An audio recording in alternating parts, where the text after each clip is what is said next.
Every great game has an active speedrunning community. Some of the most notable are Mario 64, Minecraft, Hollow Knight, GTA, and many, many more. Now, my favorite game is Cuphead, which also has a very active speedrunning community, and I've always been very interested into dipping my toe into this community. And before I became a challenge runner, I originally wanted to be a speedrunner, so it seems inevitable that I would eventually get involved with the speedrun. But the thing was, it was very daunting for me to get into it. I mean, the world record is almost a year old, and top 100 doesn't even seem reachable. All of the guides that would teach me how to do the speedrun are hours long, and I just felt like I couldn't commit. But against my better judgment, I eventually gave it a chance. And now, here is the story of how I went from just an average Cuphead challenge runner to becoming the best Cuphead speedrunner.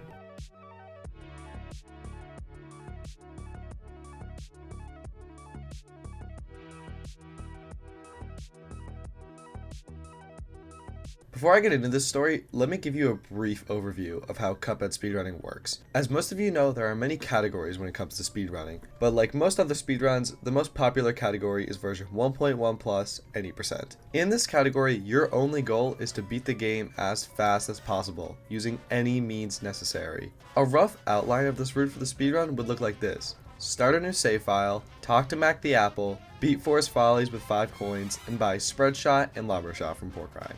After that, you want to take out all the bosses in this order. Rupak, Rivian Croaks, Goopy Legrand, Hildeberg, Cagney Carnation, Baroness von Bonbon, Wally Warbles, the Jimmy the Great, Beppy the Clown, Grim Matchstick, Rumor Honeybottoms, Dr. Call, Sally Stageplay, Werner Werman, Briny Beard, Calamaria, Phantom Express, King Dice, and then finally the Devil.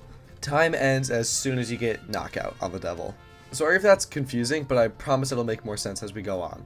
On July 14th, 2024, I went live with the title, Attempting to Speedrun Cuphead for the First Time.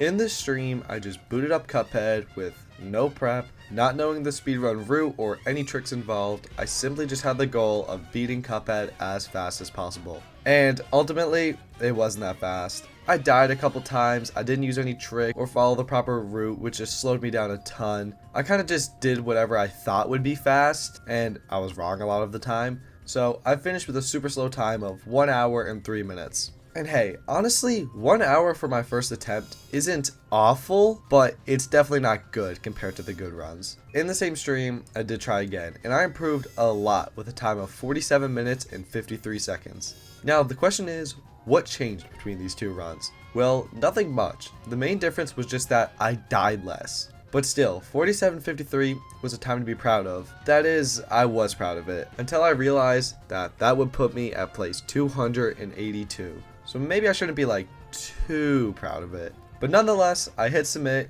and then went to sleep for the night. Huh? Who's pinging me at 4 a.m.?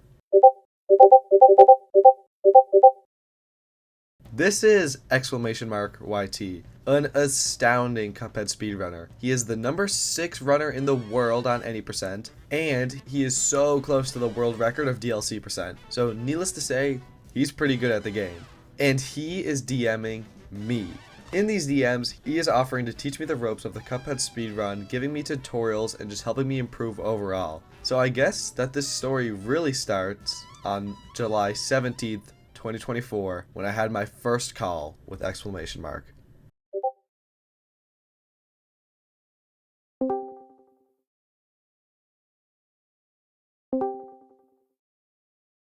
Hello, hello? This singular call was probably one of the biggest snowball effects of my life. During my call with ! I learned the optimal boss route, I learned that I can make my splits happen automatically so they were more precise, and most of all, he gave me these amazing tutorials by Grandius.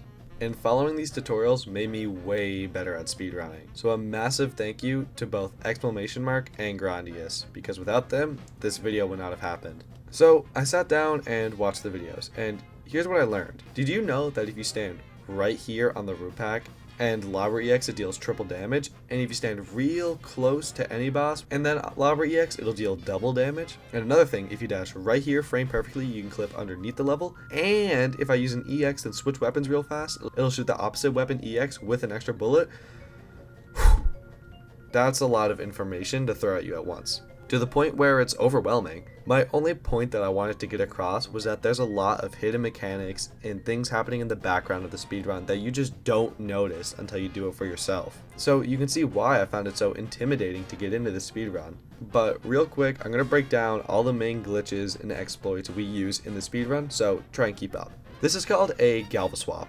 Essentially how it works is when I'm using one weapon, I press EX, then swap weapons and swap weapons again really quick. And what it does is basically it'll shoot the opposite weapon EX and then another bullet along with it. So if I'm using my spread shot, I EX, double swap, and it'll shoot a lobber along with a little regular lobber shot with it if you look closely.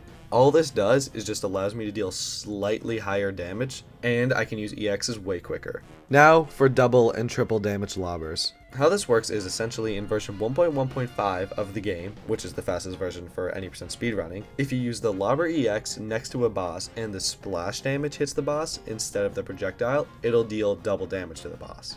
This is one of the most useful tricks in the entire run, and you'll notice me using it on a lot of bosses. But what if I told you it gets even better? You may remember I told you that you can deal triple damage lobbers as well.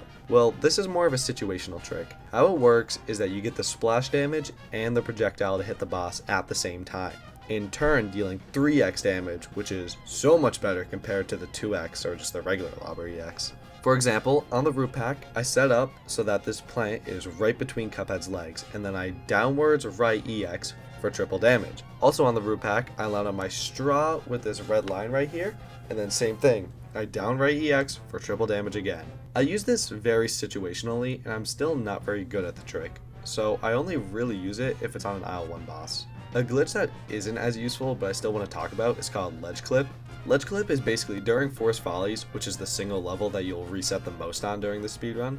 During the second half of the level, when we go to the wood chipper, this is seen as a mandatory 5-second time loss because you have to spend so much time getting rid of the wood chipper and then waiting for its lingering hitbox to go.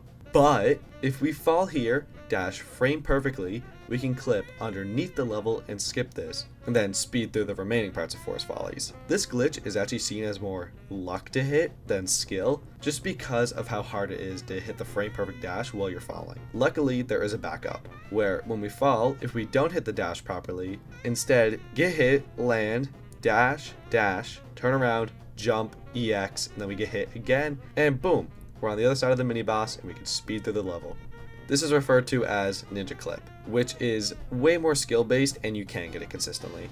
The final glitch I want to go over is called star skip, where basically at the end of the stage, when you're getting your difficulty rating, the 2 stars come in very slowly. But if you spam A or X as fast as you can on your controller, you can hit it frame perfectly and get both stars to spawn at once, which saves 0.8 seconds. Overall, this trick does not save a lot of time and is very luck based, isn't that useful, it's just super inconsistent, but it's also just really fun to go for. Now that you know how the run is supposed to go, let me tell you about my first ever speedrun, where I knew none of this. To start, we get no ledge clip, no double or triple damage lobbers. We had a total of 2 deaths, but honestly, all things considered, using no glitches, not using the optimal boss route, and dying twice, could I even be upset with a time of 47 minutes and 53 seconds? But after this run, once I got those tutorials from exclamation mark and I talked to them, the improvements were just insane. We now have automatic splits for each individual boss. We don't get ledge clip, but we do get pork rind skip, which I haven't told you guys about. Basically, I leave the shop, buy a shot at the same time, and then spam my purchase button to buy another shot as I'm leaving. On the root pack, we hit double damage lobbers. No triples yet, but progress is progress. Do a glitch on Ribby and Croak where we overdamage and skip the second phase. Damage boost strats on Hildeberg. Had perfect Galvas. Decimated Baroness. Insta-killed Rumor last phase. Skipped Call second phase. Then clowned on every other boss till we beat the devil with a time of 43 minutes and 53 seconds. Which could have been almost 4 minutes faster if I didn't die on the devil at the very end. This just goes to show how far a tiny strat can bring you. So I keep on improving upon these strats. I watched more videos, I practiced more often, and I even made a cool overlay for my speedruns. Most of all, I was having a lot of fun doing speedruns. I improved my time down to a 43:34, then I bring it even lower with a 37:45, and sadly it kind of just stayed there for a while. For about over a month, I just could not get a faster run, and whenever I look back on that run's footage, I don't understand why it was such a good time. I didn't even do anything that special, but one day on September 8th, I was just in VC with my friends when I realized I was on a really good run. I wasn't hitting gold splits or anything, but I was saving time on every single boss compared to my PB, to the point where I was ahead by almost 40 seconds. That might not seem impressive because when you look at my previous PBs, they've been multiple minutes apart, but as the time gets shorter, so does our time saves, so being ahead by 40 seconds at this point was insane. The downfall came when I got to King Dice. You see, on King Dice, you only want to hit 3s because it's faster, and when I messed up at the start of the boss and hit a 1, I was going to just retry, but then decided against it, and I figured I would just fight the tipsy troops. But well on the loading screen, I changed my mind last minute and I pressed retry, but it didn't make me restart the fight, so I just beat the mini boss like normal, and afterwards, it fully reset my King Dice fight. I must have hit it on the same frame that I loaded in, so it didn't register the retry till after the boss, but this was a massive time loss. It was an insane blow to the mental as well, as all the time I've saved to this point, I just fully lost. But I continued my run, and even had a gold split on the devil. I still PB'd, but the fact is, if I didn't make that mistake in King Dice, how much faster could this run have been? This goes to show, no matter how good you play in the first part of the game, if you can't stay consistent, it will all come down on you. I was disappointed because my PB was only a few seconds faster, and I didn't even move up a place on the leaderboard, but I kept playing. Only 2 days later, I had a very familiar run. Once again, I was up by an insane amount of time, and remember, these splits are now comparing to my recent PB, and that's the one that I had the glitch on. I had multiple golds in aisle 3, and when I made it to King Dice, I was almost 50 seconds ahead, and I kept the ball rolling. I beat King Dice almost 2 minutes ahead of my PB. That's how much time I lost because of that glitch. And with a swift defeat of the devil, we finally claim our new PB of 36-13. This would put me at number 115 on the leaderboard, and as badly as I wanted top 100 for this video, I knew that I would need to make the sacrifice and settle for 115. But don't think I'm done with this category, and don't think I'm done with the video either. You see, while I'm currently not top 100 in any percent, I could be the world record holder for a different category. If you remember a while back, I played Cuphead Geomod on the DLC. And if you know speedruns, sometimes popular mods can be made into speedrun categories, and that's exactly what happened. There was a category for Cuphead Geomod any percent that had no runs submitted to it. All I had to do was beat the mod in one sitting and I would have the world record. So I turned on stream and that's what I did. Or that's what I'd like to say I did. You see, I only ever played the DLC version of Geomod, not the main game version, so it was way harder than I expected, as I just wasn't used to any of it. So I decided to throw in the towel for the day, practice some more, and then try again to get the world record. No big deal, there was no run submitted. Except it was a big deal. The mod creator GeoTGM seen my stream and felt inspired, sort of say, and he came in and stole the record from right under my nose. I was honestly a little bit upset by this, but at the end of the day, it wasn't my world record to have. It was an empty category. I can't get upset that someone just did it faster and better than me. And wouldn't you know it, there's another empty category, Geomod DLC percent. All I had to do was beat the Geomod DLC in one sitting and I would be the world record holder. It's simple. Geo took that record from me. And this Geo guy is really annoying. Discouraged by this, I kind of stopped speedrunning for a week or two. It's not that I didn't want to, I was just disappointed in myself. If I just streamed for longer that day, I could have gotten the Geomod record. Or if I didn't stream it at all, maybe no one would have contested it and I would have had all the time I wanted to get the record. For the third time, I had an idea. There was a category that no one was stupid enough to speedrun. Cuphead Master Quest any percent. This mod broke me not too long ago, so it was daunting to come back, but I did anyway. Eventually, in the stream, I got stuck again, and I ended stream and ended the run. Meaning that if I wanted another chance at this world record, I would have to restart all over again. This time when I ended, I wasn't sad. No, I was honestly more glad. I was disappointed in myself for not getting the world record in a category that I tried for one day. Hell, I only tried the category for a couple hours. What I should have been proud of myself for is how much I improved in the any percent category. I'm number 115 in the world. That is completely insane. And you know, I'm happy with that. Did I get any world records? No. Did I get top 100? No. But did I have a lot of fun? Did I meet lots of new people along the way? Will I get another chance at a world record? The answer to all these questions is yes. Thank you all for 1,000 subscribers. Thank you all for the support that you have showed me, and thank you all for just being here. I hope that maybe I inspired one of you to try the any percent speedrun category, or even if I just inspired you to pick up the game and give it a chance, because I promise it's a lot of fun. Thank you all for watching. Thank you again for 1,000 subscribers, and goodbye.